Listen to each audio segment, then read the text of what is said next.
আল্লাহ রাব্বুল আলামিন যদি তৌফিক না দেন কেউ ইবাদত করতে পারে না। আল্লাহ যাদেরকে তৌফিক দিয়েছেন তারাই একমাত্র রোজা রাখতে পেরেছেন। যাদেরকে তৌফিক দেন নাই আল্লাহ তাদেরকে ঘৃণা করেন।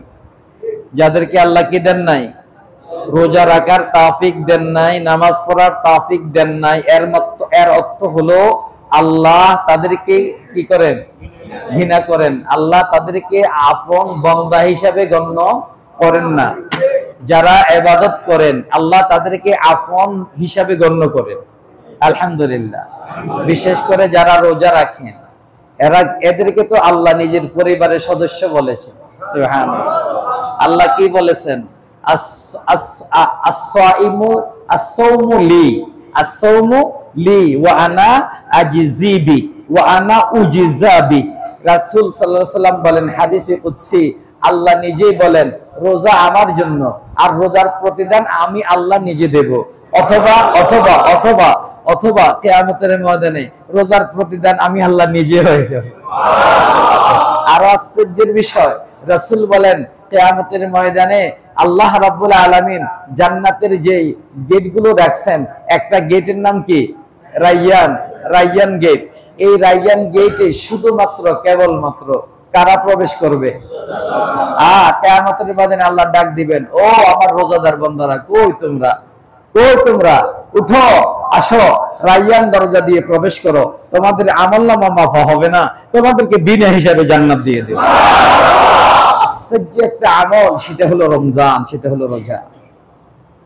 কিয়ামতের ময়দানে আল্লাহ ডাক দিবেন, ও রোজাদাররা, আইনাস সাইমুন। হাদিসের শব্দ কি, আইনাস সাইমুন, ও রোজাদাররা তোমরা কোথায়? হ্যাঁ, সেদিন রোজাদাররা খুশিতে খুশিতে দাঁড়িয়ে যাবে। লক্ষ কোটি কোটি কোটি কোটি মিলিয়ন ট্রিলিয়ন মানুষের মধ্যে রোজাদারদেরকে আলাদাই দেখা যাবে, আলাদাই চেনা যাবে। আল্লাহ রাব্বুল আলামিন ডাকার সাথে সাথে তারা আল্লাহর নিকটে উপস্থিত হয়ে যাবে। আর আল্লাহ বলবেন, এই তুমি আমার জন্য রোজা রাখছো। নিঃসন্দেহে রোজা পৃথিবীর কারো দেখানোর জন্য রাখতে পারে না, রোজা রাখতে হয় কার জন্য? আল্লাহর জন্য। সুতরাং তুমি আমার জন্য রোজা রাখছো।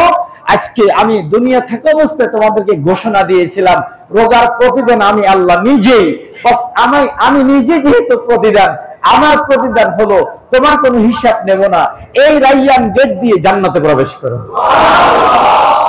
আল্লাহু আকবার, আল্লাহু আকবার। আর আশ্চর্য হবেন, রাসূল বলেন আসসিয়ামু ওয়াল কুরআনু ইয়াশফিয়ান, রোজা এবং কোরআন কিয়ামতের ময়দানে সুপারিশ করবে। সুবহানাল্লাহ। রোজা এবং কোরআন কিয়ামতের ময়দানে কি করবেন? সুপারিশ করবেন। আল্লাহ রোজাকে সুপারিশ করার ক্ষমতা দিবেন, আল্লাহ কোরআন কারীমকে সুপারিশ করার ক্ষমতা দিবেন। রোজা বলবো, ও আল্লাহ সকাল থেকে সন্ধ্যা পর্যন্ত এরা পানাহার ছিল, আল্লাহ গুনাহমুক্ত ছিল, কোনো ঝগড়া করে নাই, মিথ্যা বলে নাই, গীবত করে নাই, শিকায়েত করে নাই। আল্লাহ আমি রোজাকে পবিত্র রেখেছে। আর কোরআন বলবো, ও আল্লাহ এশারের নামাজের পর থেকে নিয়ে 2 ঘন্টা 2.5 ঘন্টা পর্যন্ত এরা দাঁড়িয়ে দাঁড়িয়ে খতমে তারাবিহ আল্লাহ এরা পড়েছে, কোরআন শুনেছে। আজকে আমি তার জন্য সুপারিশ করছি, আল্লাহ তার গুনাহগুলো ক্ষমা করে তাকে জান্নাত দিয়ে দাও। রোজা বলবে, আল্লাহ আমিও সুপারিশ করছি, তার গুনাহগুলো ক্ষমা করে তাকে জান্নাত দিয়ে দাও। রাসূল বলেন তাদের 2 জনের সুপারিশ কিয়ামতের ময়দানে কবুল করা হবে। 2 জন কে কে সুপারিশ করবে বলেন? কোরআন এবং রোজা, কোরআন এবং তাহলে কিয়ামতের ময়দানে 2টি জিনিস আলাদা স্পেশাল এক দল লোকের জন্য সুপারিশ করবে। 2টি জিনিস কি বলেন? আপনাদেরকে কিছু সবক নিব আজকে ইনশাআল্লাহ, আপনারা উত্তর দিবেন একেবারে হৃদয় খুলে, মন খুলে, ইনশাআল্লাহ দিবেন তো ইনশাআল্লাহ। তাহলে আমি একটু এই হাদিসটা কি বলছি, আসসিয়ামু ওয়াল কুরআনু ইয়াশফিয়ানি ইয়াউমাল কিয়ামা, রোজা এবং কোরআন কিয়ামতের ময়দানে রোজাদারের জন্য, তারাবি পড়নেওয়ালার জন্য সুপারিশ করবে।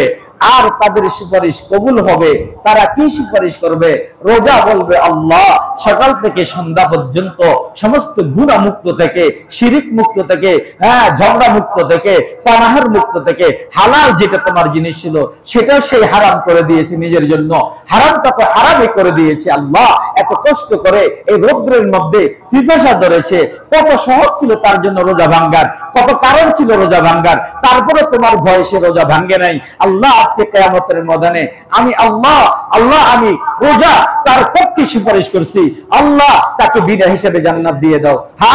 এবার কোরআন বলবো ও আল্লাহ, এশারের নামাজের পর থেকে নিয়ে প্রায় 2-3 ঘন্টা আল্লাহ তারাবির সালাতে তারা দাঁড়িয়ে ছিল, কোরআন শুনেছে, হাফেজ সাহেবদের মুখ থেকে কোরআন শুনেছে। আল্লাহ আজকে আমি কোরআন এই তারাবি পড়নেওয়ালার জন্য সুপারিশ করছি, ও আল্লাহ তাকে বিনা হিসেবে জান্নাত দিয়ে দাও। তখন আল্লাহ বলবেন আমি তো এমনিতেই ওয়াদা করেছি, আমি রোজাদারের জন্য তো এমনিতেই ওয়াদা করেছি, রোজাদারের জন্য একমাত্র তার ফলাফল হলো কি? জান্নাত। তারা বিনা হিসেবে রায়্যান গেট দিয়ে জান্নাতে প্রবেশ করবে। এবার